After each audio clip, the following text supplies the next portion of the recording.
Amigos y amigas de Radio América, bienvenidos y bienvenidas a nuestro programa espiritual Corazón Limpio. La semana pasada meditamos sobre el libro de Amós, donde escuchamos palabras duras contra la injusticia de los ricos y poderosos israelitas del Reino del Norte, un grupo de privilegiados que poco se importaba del sufrimiento de sus conciudadanos y vivían en el lujo despreocupados, dándole culto al dios Mamón. Pero, dice el profeta, la riqueza no da seguridad, y el día del Señor no será un día de paz, sino un día de juicio y de castigo. Hoy meditaremos sobre otro profeta menor, Oseas, que encarna en su vida matrimonial y en el desamor de su mujer el acontecimiento de la relación entre Dios y su pueblo. Esta historia de un marido que busca a una esposa pródiga, que se alejó del hogar por seguir a sus amantes, es similar a la parábola del hijo pródigo, que encontramos en Lucas 15, 11 a 32. Para los padres quizás es más fácil rescatar a un hijo o a una hija que se perdieron en caminos de obscuridad. Más difícil es entender a un marido que lo hizo todo para rescatar a una mujer que le era infiel y quizás le tenía poco aprecio. ¿Qué tendríamos hecho nosotros con una mujer como esta? Pero Dios quiere que todos vivan de este amor, y fue por eso que sacó a Abraham y llamó a un pueblo para ser testigo de este amor ilimitado y abierto a todos. Pero si el pueblo de Dios extravía su corazón siguiendo la lógica del mundo, ¿quién testimoniará el amor de Dios?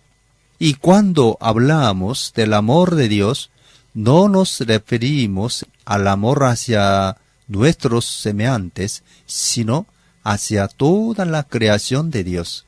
Lo que hoy parece más difícil porque el ser humano está destruyendo a la naturaleza y como consecuencia a sí propio.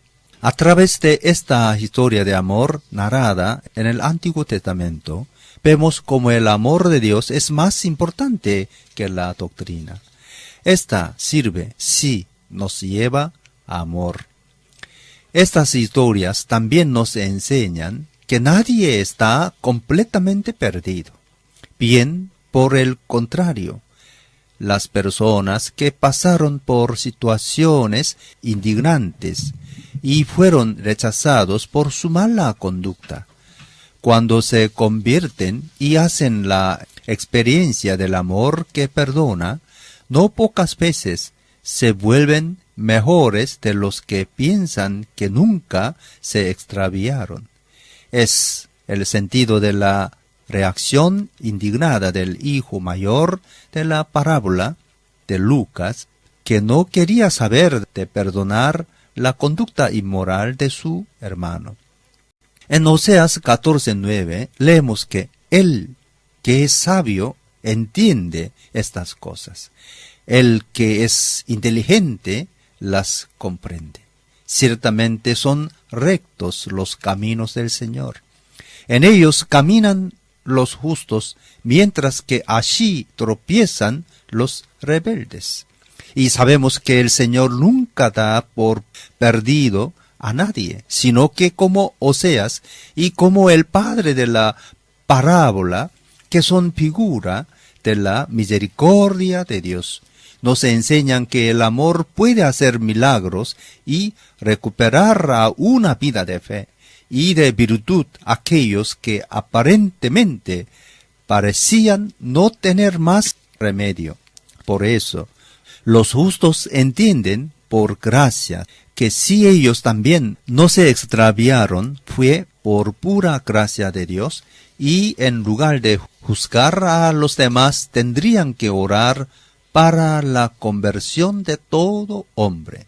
Oseas, en su enseñanza, nos dice que Dios no juzga a su hijo que se convirtió, sino que lo acepta de vuelta para que tenga su vida recuperada. Pero también nos advierte a todos que si no escuchamos la palabra de Dios, podemos caer en el fondo del pozo y perder la esperanza. Su libro ocupa el primer lugar en la colección de los 12 profetas llamados menores, porque su libro tiene más capítulos que aquellos que los demás profetas menores. O sea, que quiere decir salvación, comenzó su actividad profética unos años después que Amos, pero actuó por un tiempo bastante más prolongado como Amos, y a diferencia de Isaías, su gran contemporáneo de Jerusalén, Oseas predicó en el reino del norte, bajo el poder de Jeroboam, a quien él llamaba Israel Jacob, y más frecuentemente Efraín, y de varios reyes en el sur, como leemos en Osea 1:1. El matrimonio de Oseas es, según muchos estudiosos, algo que ocurrió históricamente. Él era del norte de Israel. Amos predicó desde el comienzo hasta más o menos la mitad del reinado de Jeroboam. Oseas empezó en la mitad del reinado de Jeroboam y llegó hasta el final. Jonás también era del norte. En esta época de Jeroboam, Dios levantó varios profetas para llamar a su pueblo a la conversión. Su época fue un período de abierta decadencia. 41 años después del largo y próspero reinado de Jeroboam II, el país se hundió en la anarquía. Su hijo, Zacarías, reinó 6 meses y fue asesinado. Salum reinó 1 mes y fue asesinado. Manaén tuvo 10 años reinado y murió. Su hijo, Bequía, fue su sucesor. Se quedó 2 años en el poder y después fue asesinado. Peca se quedó por 8 años, quizá, aunque en la Biblia se habla de un reinado de 20 años, pero están incluidos los años en que fue capitán del ejército. Peca fue asesinado por Oseas. Oseas reinó por 9 años. La Biblia no menciona sobre su fin, pero se sabe que fue encarcelado por los asirios. Como vemos, hubo una larga lista de reyes asesinados. En 30 años hubo 4 reyes que se sucedieron en el poder y todos murieron violentamente.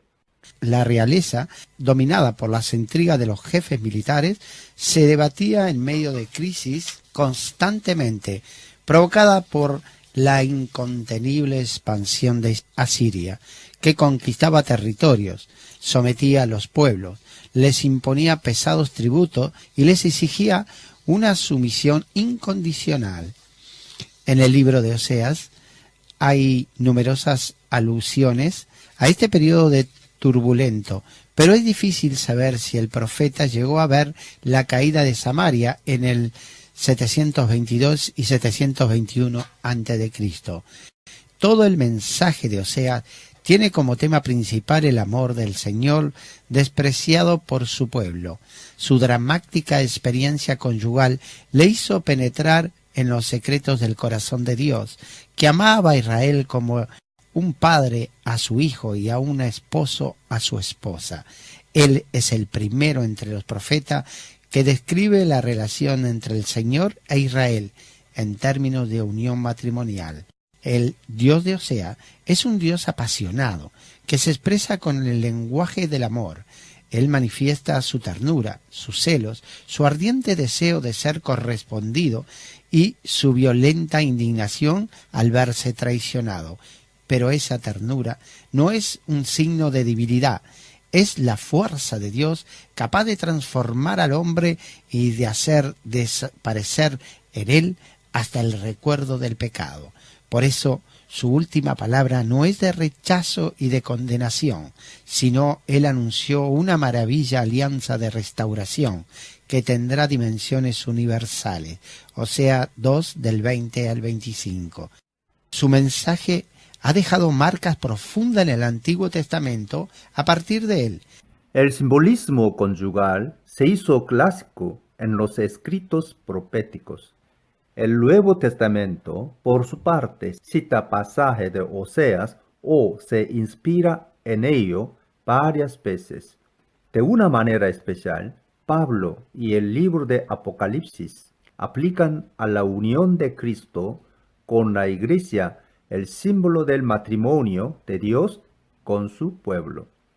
Segunda Corintios 11:2, Efesios 5:25 a 33, Apocalipsis 19:7, 21:2, 22:17. Y Juan llevará a su plenitud la revelación inaugurada por Oseas, al afirmar que Dios es amor. Primera Juan 4:8. Estructura del libro de Oseas. El libro puede ser dividido en dos grandes partes, los capítulos del 1 al 3 y del 4 al 14. 1. En la primera parte, Oseas relata cómo, por orden de Dios, se casó con Gomer, una esposa de fornicación, hija de Diblaim, para tener con ella hijos de fornicación, símbolos por un lado de Israel, la esposa infiel, que le dio a Baal el homenaje debido a Dios solamente, y por otro lado, figuras de los hijos de Israel, que antes los ojos de Dios son solo hijos del adulterio. 2. La segunda parte del libro es una aplicación práctica y detallada de la primera. Algunos estudiosos dividen esta segunda parte en 3 secciones, cada una terminando con una promesa de salvación. Estructura del libro de Oseas. 1. Oseas capítulos 1 a 3. La experiencia de Oseas. 2. Oseas capítulos 4 a 14, 8. La enseñanza de Oseas. 2:1. Oseas capítulo 4 a 7, 1a. Sobre la corrupción moral y religiosa. 2:2. Oseas 7:1b a capítulo 11. Sobre los desórdenes políticos y sociales. 2:3. Oseas capítulos 12 a 14:8.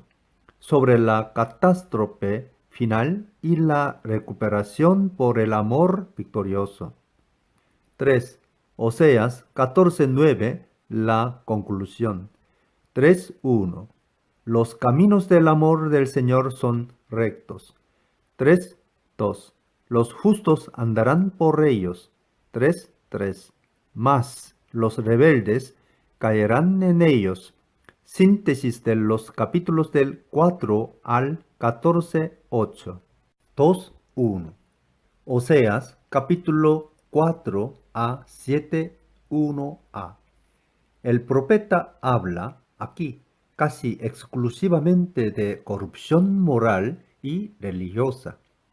Los príncipes y especialmente los sacerdotes son mayormente responsables por esto y es sobre ellos que recaerá el castigo.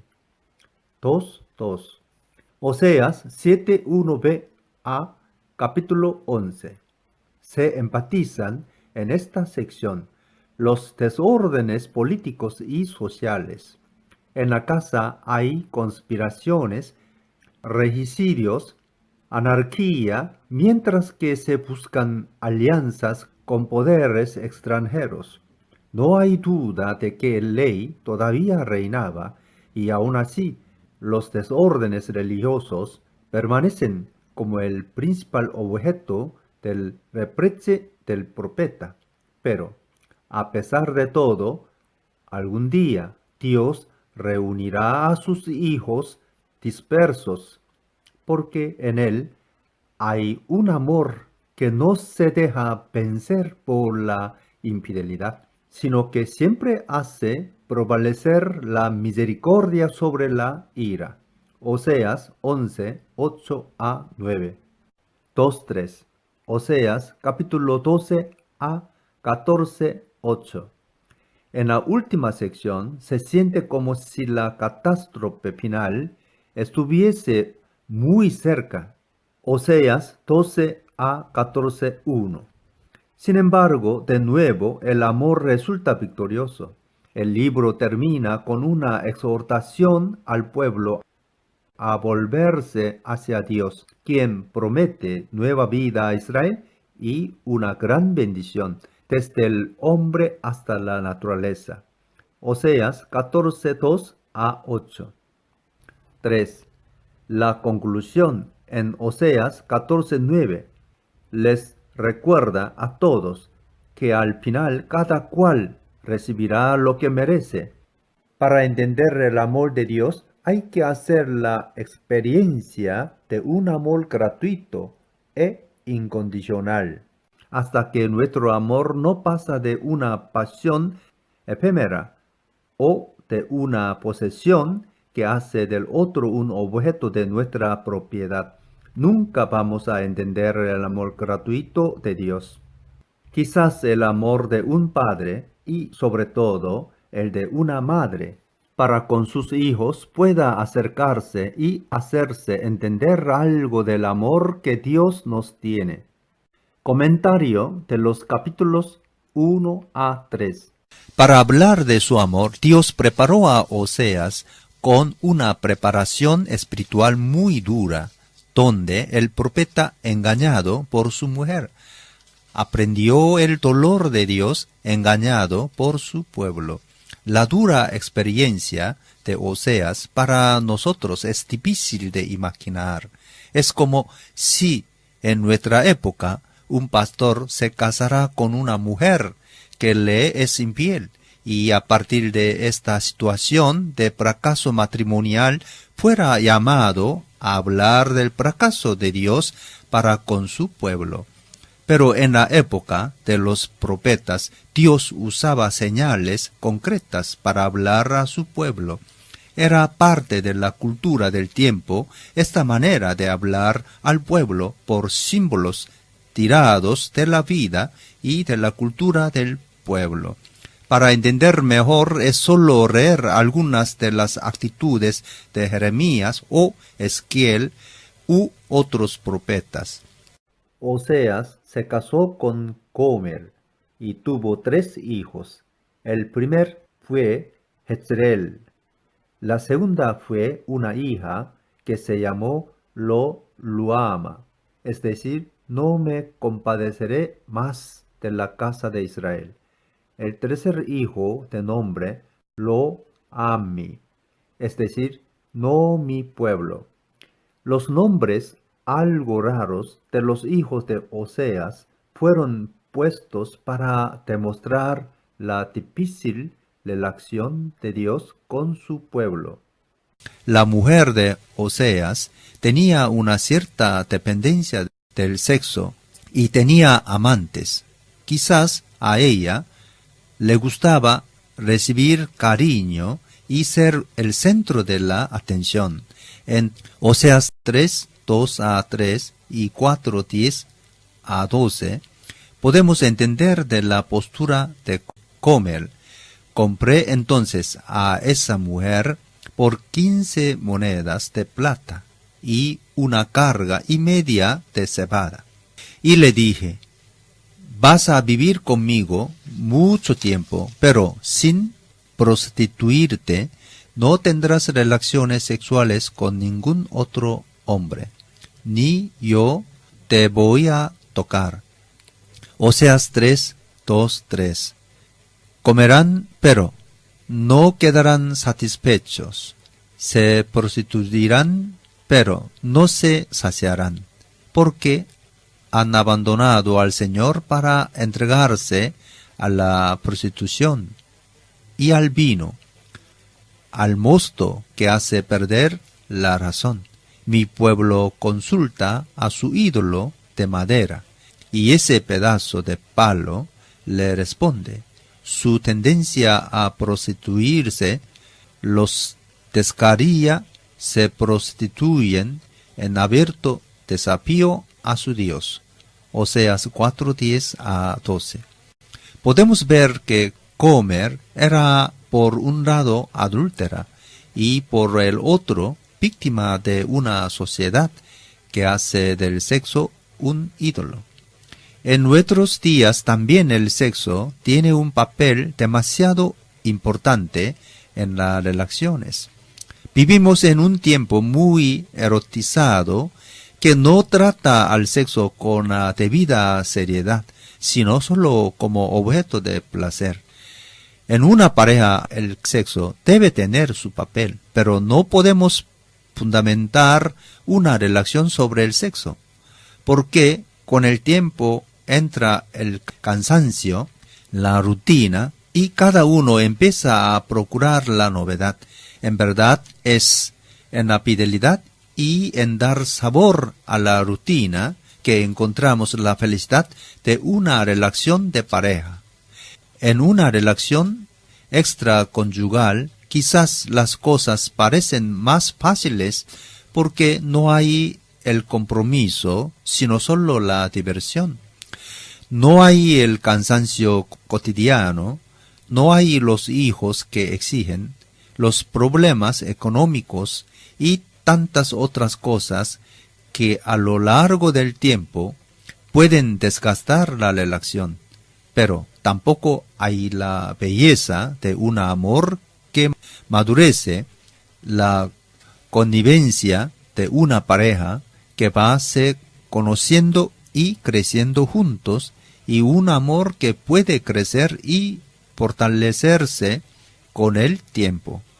Cuando un hombre o una mujer hizo de la búsqueda del placer algo de fundamental en su vida, es difícil que vuelva a vivir moderando esta dimensión, que es algo de primario y muy fuerte en el ser humano. Gomer buscaba a un amante que le daba cariño y gana de vivir, pero en realidad ella acababa siendo usada como objeto de placer. En aquel tiempo, para recuperar un esclavo o una esclava, se debían pagar 30 monedas de plata. Oseas pagó para rescatar a Gomer 15 siclos de plata, y el restante lo pagó en producto de la tierra, es decir, 1 homer y medio de cebada, más o menos unos 350 kilos. Él cargó la cebada sobre 1 o 2 burros. Después de rescatar a su mujer, Oseas la llevó de vuelta para casa sobre el burro. Para Oseas, que no era un hombre rico, fue muy difícil preparar este dinero para poder rescatar a una mujer infiel, pero que él amaba. Podemos hacer el ejercicio de entrar en el pensamiento de Oseas para tentar adivinar lo que se pasaba en su cabeza mientras juntaba la plata para rescatar a su mujer. Puede ser que hizo esto para sus hijos. Está claro que en la cultura del tiempo otro hombre la tendría repudiado, como era de costumbre. Pero como ya decíamos, a partir de esta experiencia traumática e inusual, él llegó a entender el corazón de Dios, que amaba a su pueblo de manera incondicional y que le era infiel.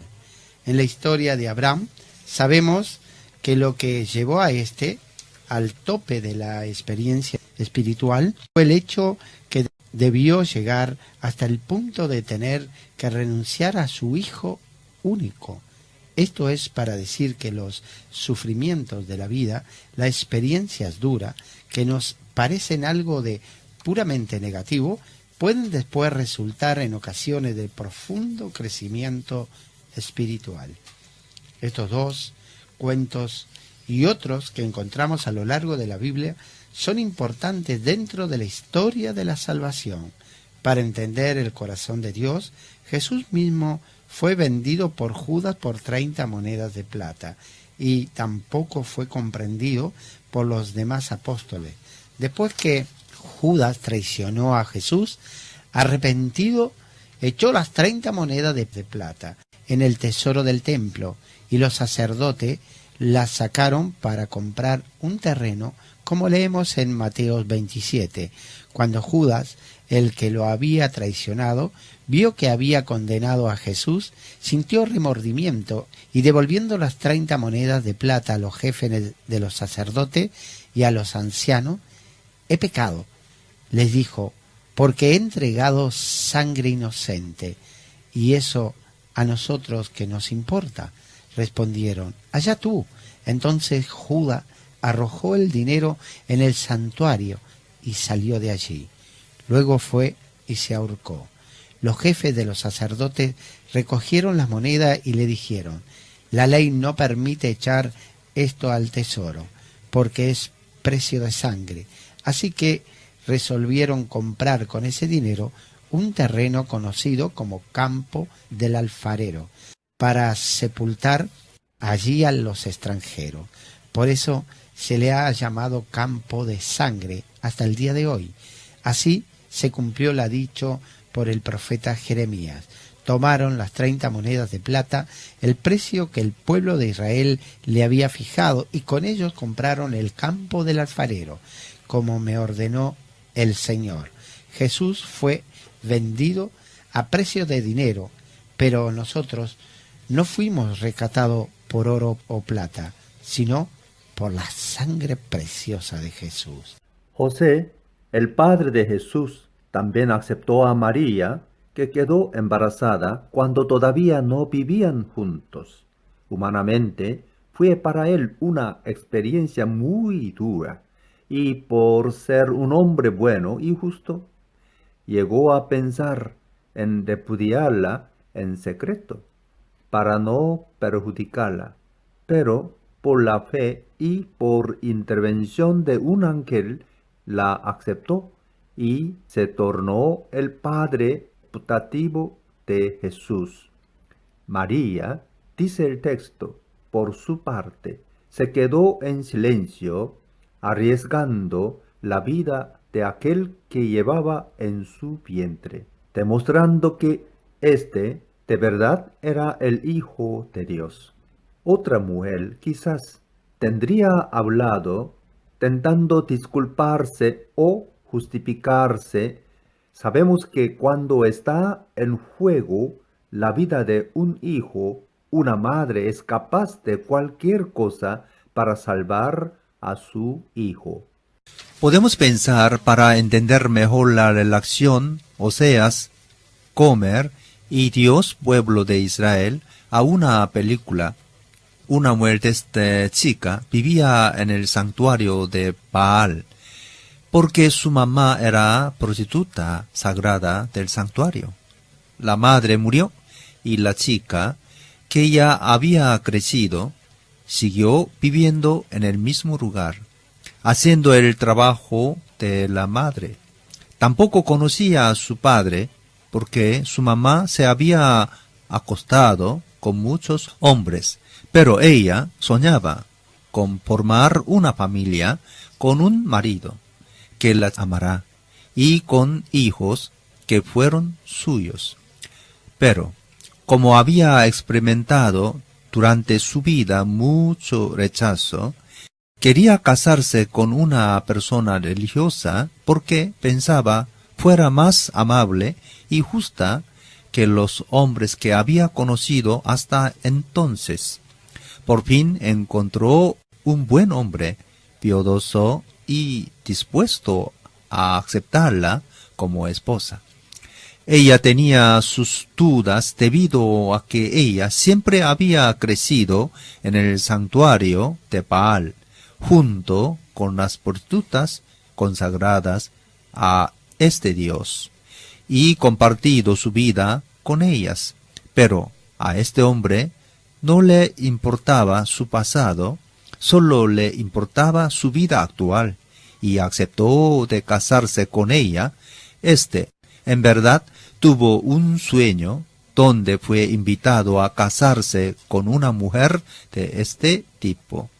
Después del casamiento, al principio, todo fue una maravilla, porque él la trataba bien y no la engañaba, y ella experimentaba el amor que nunca había tenido. Ella le dio un hijo, hombre, como primogénito. El marido le puso como nombre Jezreel, que tiene un doble significado, es decir, juicio de Dios, y también Dios siembra. Cuando alguien llamaba a este hijo por su nombre, la madre sentía algo de miedo, porque recordaba su infancia de tristeza y de pobreza, y los muchos golpes que había recibido. Pero todavía no entendía de un Dios santo y de una vida moral. Solo tenía en su pensamiento a Baal, el dios de las ofrendas y de la prostitución sagrada, para propiciar a la fertilidad. Con el pasar del tiempo, esta mujer se aburrió de su vida de esposa y madre y volvió a su trabajo de prostituta, entregándose a hombres que le prometían muchos bienes. Se embarazó, no por el marido, sino por uno de sus amantes. El marido se enteró de sus traiciones. Por eso, aunque aceptó a la hija que nació, le puso el nombre de lo ama. Es decir, no me compadeceré de mi hija, para que su mujer supera de su infidelidad. Pero ella no cambió de vida y continuó frecuentando a sus amantes y embarazó otra vez. Esta vez el marido llamó al hijo lo ami, es decir, no es mi hijo. La mujer, pese a todo eso, no paró con su vida inmoral y dejó a la casa del marido y a sus hijos para seguir a sus amantes. Quien cuidó de los hijos fue el marido, y también se preocupaba de su mujer. Él sabía que los amantes, antes o después, iban a abandonarla. De hecho, uno de los amantes no solo la abandonó, sino que la vendió a un lugar de prostitución.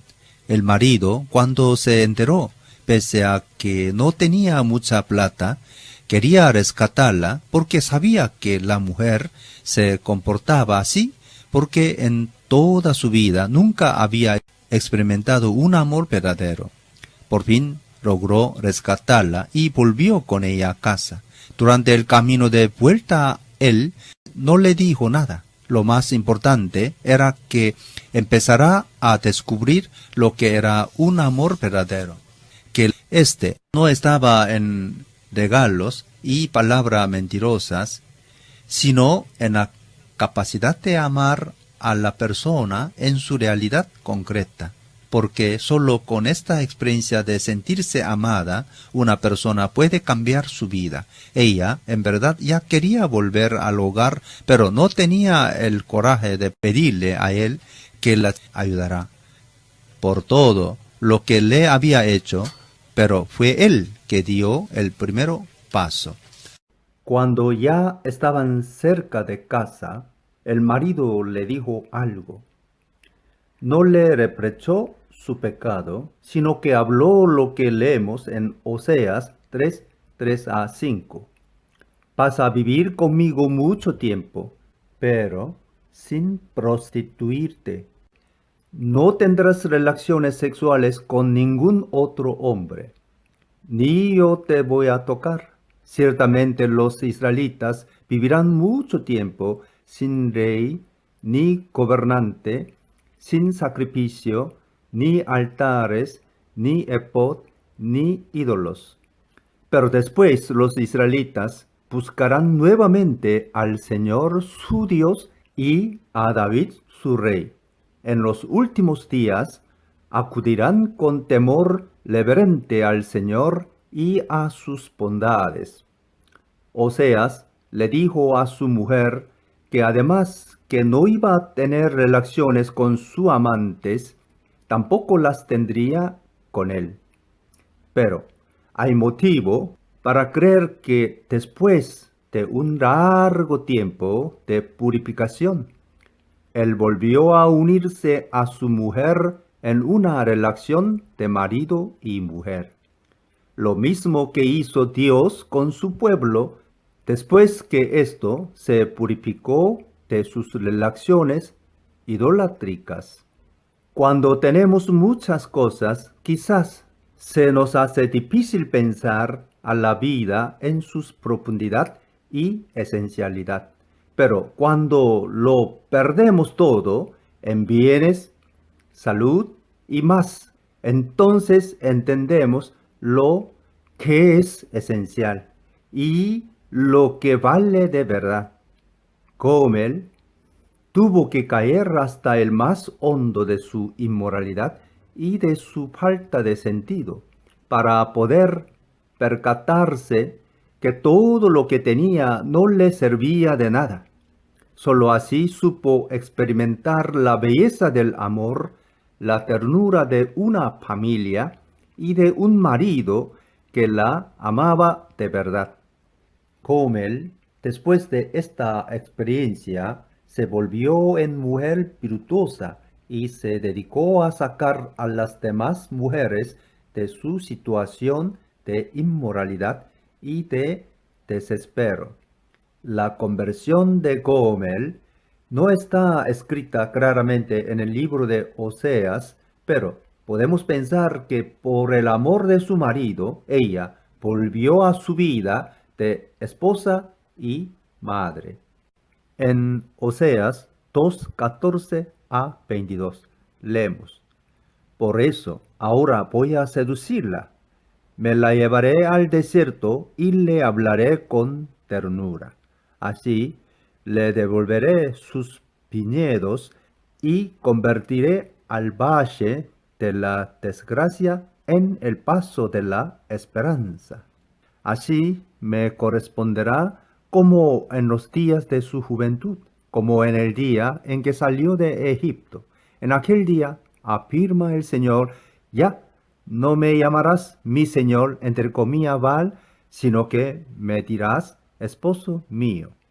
Te quitaré de los labios el nombre de tus falsos dioses, y nunca más volverás a invocarlos. Aquel día haré en tu favor un pacto con los animales del campo, con las aves de los cielos y con los reptiles de la tierra. Eliminaré del país arcos, espadas y guerra, para que todos duerman seguros. Yo te haré mi esposa para siempre, y te daré como dote el derecho, y la justicia, el amor y la compasión. Te daré como dote mi fidelidad, y entonces conocerás al Señor. En aquel día yo responderé, afirma el Señor, yo le responderé al cielo, y el cielo le responderá a la tierra. A la tierra les responderá al cereal, al vino nuevo y al aceite. Y estos le responderán a Jezreel. Yo la sembraré para mí en la tierra, me compadeceré de la indigna de compasión. A pueblo ajeno lo llamaré pueblo mío, y él me dirá mi Dios. Los israelitas que fueron desterrados nunca fueron abandonados por Dios, quien siempre le envió sus profetas para que les comunicaran su palabra y su voluntad. El deseo de Dios es que todos vivan como personas nuevas, capaces de amar y ayudar a los demás. Dios prepara una unión matrimonial con toda la humanidad y esta se da por el Espíritu Santo.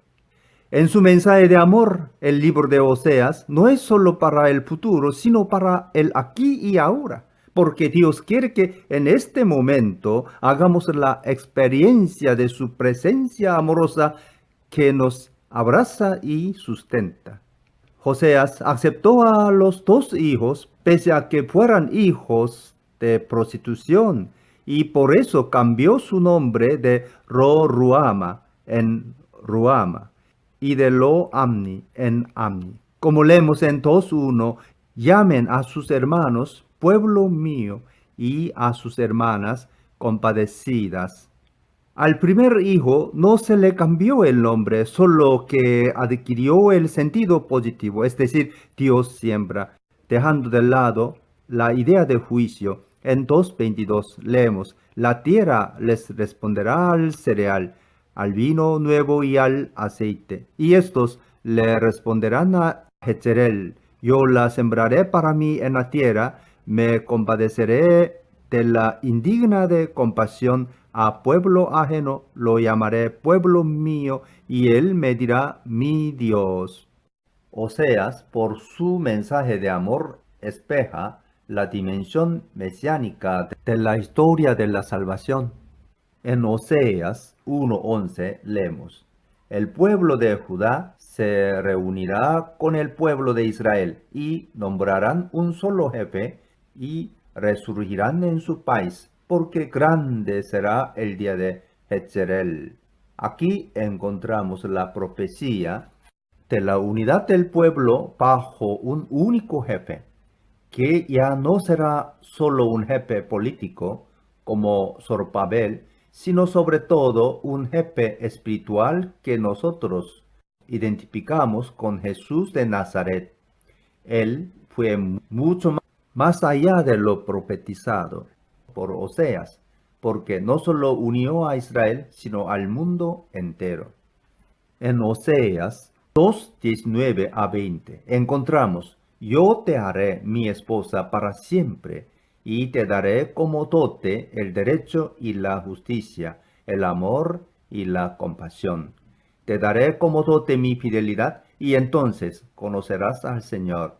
Lo que podemos entender a partir de este texto es que la verdadera unión con Dios no se da puramente por prácticas religiosas, sino por el amor. Porque quien ama conoce a Dios, porque Dios es amor. Y la plenitud del amor es derramada, como dice Pablo, por el Espíritu Santo que vive en nosotros. En Oseas 3:5, Oseas habló sobre la espera del Mesías que vendrá por el linaje de David, y cuando éste vendrá, todos vivirán en el amor perfecto. Pero después los israelitas buscarán nuevamente al Señor su Dios y a David su rey. En los últimos días acudirán con temor reverente al Señor y a sus bondades. Amigos y amigas, terminamos esta primera parte del libro Oseas. Nosotros, los cristianos, debemos vivir en el amor. Esta es la cosa más importante. Si logramos vivir en esta dimensión, todo el resto encontrará su lugar dentro de nuestra vida y de la vida del mundo. Un pensador antiguo llegó a decir, ama y hace lo que quieres, porque él sabía muy bien que quien ama, no solo no dañar a nadie, sino que lo hace todo para que toda la humanidad pueda encontrar su realización plena. Por ahora, paramos aquí. Mañana continuaremos meditando con el libro de Oseas y escucharemos su voz a través de su sermón. Les deseo una buena y bendecida noche en la paz y en el amor del Señor Jesús. Hasta mañana y que Dios les bendiga.